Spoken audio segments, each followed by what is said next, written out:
Hi, everybody. Welcome back to our series with Suzanne McFarlin. Today, we are going to be looking at the 3 tips for delivering transformational feedback.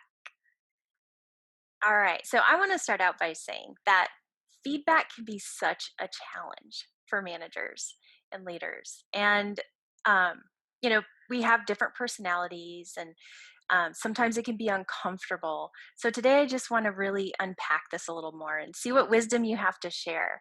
So, what suggestions would you have for turning feedback into a more positive experience? Okay. So, like you said, sometimes this is difficult. And I find for myself too, getting feedback can be difficult. So, I think all of us struggle with that. And yet, it's so valuable. So, I would say if you are delivering feedback, the first thing to do is to ask for permission.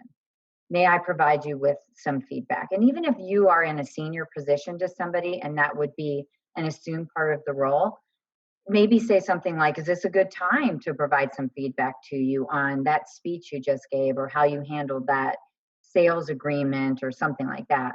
So I think asking for permission goes a long way so that people are prepared. You're not catching them, you're not blindsiding them or catching them off guard when you're deciding that maybe it's your right time to provide that feedback. The second would be to choose words carefully. So, for example, when I used to teach in the MBA program, we did a presentation, a lot of presentations. So they were learning how to be good presenters, and I would always say, provide one thing that you thought that they did a good job with, and another area for improvement. So so if you frame things like these are the areas that I think would really help to improve your whatever that may be, your leadership skills, your ability to be a strong sales manager, whatever that may be. The other thing too is that in providing feedback, I would always connect the feedback with goals. So knowing, hopefully, if you're the one providing the feedback, knowing what that person might be working on or what's in their job description, that then if you link that to the goal. So I know that you are working on this, or part of your responsibility is this. So if you concentrate on this particular area, it will help you more easily reach that goal. Nice. I love that. So, permission. And you even mentioned something about timing that I thought, oh, wow, I think that can be pretty key too. And then wrapping into the goals. Lovely. Mhm. And how do you see coaching skills in particular being a helpful asset for managers in delivering feedback? Well, when I think about coaching and what we can offer in coaching, and if it's a manager, an HR person, they would likely have access to some sort of a 360 feedback mechanism. Mhm. And I would say that using some, I'm not really a big fan of anonymous feedback, but a lot of the feedback tools, in order for people to be really honest in them, to provide an anonymous feedback tool so that you really get to the nut of what that issue or opportunity is for somebody. Mm. You can also do, as a coach, in-person 360 interviews to get that type of feedback as well too. And I find that's to be even more valuable. The online 360 feedback tools that I have had access to before are typically ranked on a Likert scale, 1 to 5. And then if you Mm. get a 3 or a 2 or a 1 on something, oftentimes people don't take the time to provide some kind of a comment to justify that, whatever that ranking is that they gave somebody on a anonymous tool like that. So I really am a fan of in-person 360 interviews. So, and then when I do them, I will accumulate all that information. I'll synthesize that into a document. And then when I work with somebody, which a manager or an HR executive could do as well, then you dissolve it down to, well, here's some themes that we've seen. And so let's establish some goals for coaching around those things, or something for their development plan around what we've heard in the 360 feedback. This the So that was going to be my second point, but to use feedback to establish goals for coaching, I think that's another really wonderful way to turn feedback into something positive.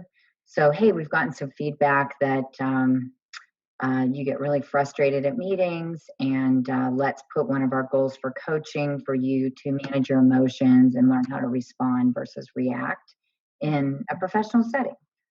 And then the third would be a coach can also provide feedback based on observation. So I would ask permission for that. Is it okay if I share with you what I'm seeing in you? Sometimes in a coaching setting, in a coaching engagement, I will attend maybe a presentation or a meeting that somebody's conducting, and then I'll provide feedback for them. But if I observe somebody in another situation, I would ask then, hey, I saw you in action, and would it be okay if I provided you with some feedback? So coaching is a place for that to happen as well too. So I mentioned before that what I used at the University of Arizona was, this is what you do well, and this is an area for improvement. So not because things need to be sugar coated, but there's always something that somebody does well. And I just think it makes it easier and more palatable for people to receive the feedback when they're not feeling like everything's so negative. Chances are most of what they're going to remember is the negative part anyway. But if you can provide something that they're doing well or an opportunity, and then provide the feedback, I think that any, let's just say negative or less palatable feedback, I think that just makes it easier for one to incorporate that when they think, I'm pretty good at that, but okay, that's great. Then I'll continue to work on this other thing. Wonderful. And that's the first thing. And then the second, I would ask something like, when have you experienced this being a roadblock? So when you're trying to help people get to acceptance of the feedback, if you can get them to be thinking about that they have experienced whatever that particular issue is as a roadblock, it helps them internalize a little bit better, and also Yeah. begin to think about then, okay, what am I going to do with this now? Yeah, it really brings it to life, it seems like. That Yep. could Yep. Mhm. And then the third is to ask, what can you do to overcome this barrier to be your most powerful self?